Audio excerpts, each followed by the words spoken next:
كل متابعين على قناتي على اليوتيوب ابداعات ندى. ان شاء الله الفكره النهارده بتاعتنا اللي هي ازاي نحتفظ بالموز لفتره طويله ما يبوظش عندي ويسود بسرعه، وبالتالي احنا داخلين على صيف والجو هيبقى حر، فالموز بيخرب بسرعه مننا ويبوظ مننا. طريقه بسيطه جدا، انا في طريقتين بستخدمهم، الاثنين بصراحه بيجيبوا معايا نتيجه حلوه جدا وبيحافظوا لي على الموز فتره طويله. اول طريقه معايا ان انا بجيب اللي هو الورق البلاستيك ده، الورق التغليف البلاستيك نايلون ده او اللي اسمه البلاستيك فيلم، بجيبه وبغلف بيه الجزء اللي في الموز من فوق ده، الراس بتاعته دي مطرح ما هو مقطوع بغلفه بيه، ده بيخليه يقعد معايا فتره طويله. بجيب كده والفه بيه بالشكل ده اهو زي ما احنا شايفين كده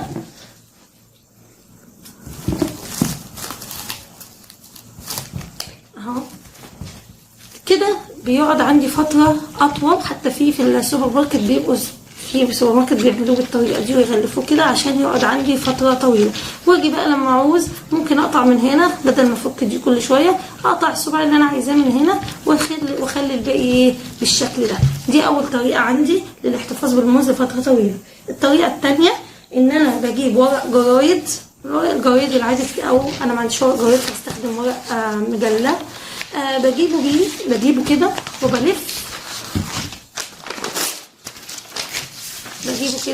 وبلف فيه الموز بالشكل ده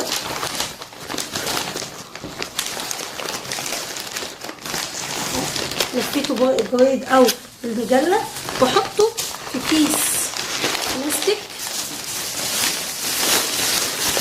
بالشكل ده كده اهو،